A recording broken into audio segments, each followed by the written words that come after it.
Dungeons was recently released to the public, excluding nons and VIPs at the time of recording, so you're going to want to know how to make money from it. So in this video, I'll be going over some of the best ways for you to make money off of the Dungeons update. But before the video starts, if you do end up enjoying this video or learn something new about Dungeons, please consider subscribing, as well as when we hit 15,000 subscribers, I will be scamming Hellcastle and Furry E-Boy.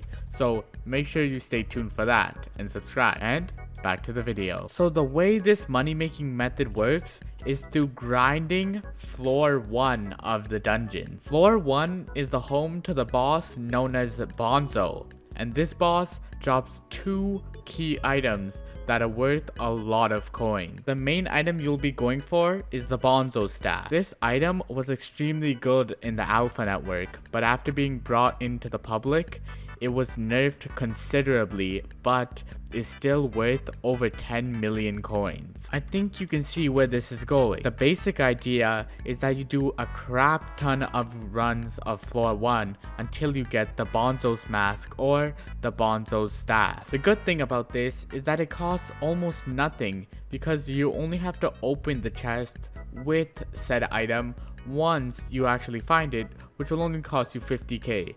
So basically, if you have enough time, you're going to be able to make at least around 10 million coins for the price of 50k. Now, I'll tell you how you can grind like this as efficient as possible. First, you need to at least achieve a rank of A to even have the chance to obtain the items. So now, let's focus on how we can do this efficiently. First, the easiest one when grinding effectively is speed. You have a pretty wide margin of time before you actually get less than 100 speed.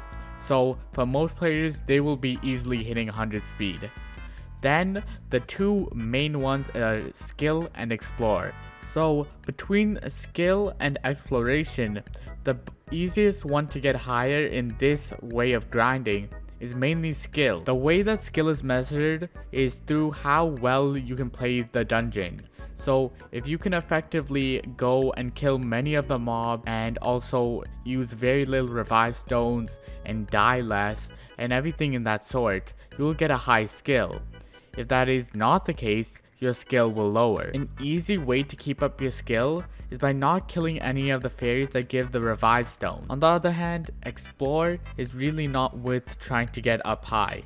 You should be able to make up for most of it with skill, but if you can't, then doing a few explorations is good. A decent strategy that I've come up with to bring up your explore is that 2 to 3 people will actually be fighting the Watcher boss once you actually unlock it. Then the other 2 people can go and solve puzzles and explore most of the area, so you can get a higher explore rate. While it probably will be a little bit slower than all 4 of you or 5 of you killing the boss, it is worth it if that little bit of explore actually ends up pushing you to enough to actually get an A rank. While this might not be money making methods like grinding summoning eyes in the long run, this could be a pretty good early game money making method, because it can allow newer players to get a good amount of money, as well as allow them to level up their catacombs level, which will allow them to progress more in dungeons, as they can go and buy themselves more and better sets. If this video did end up helping you, or you learned something new, please consider subscribing to support the channel, as well as remember that when we hit 15,000 subscribers, I'm scamming Hellcastle, so let's hit that sub goal, and goodbye.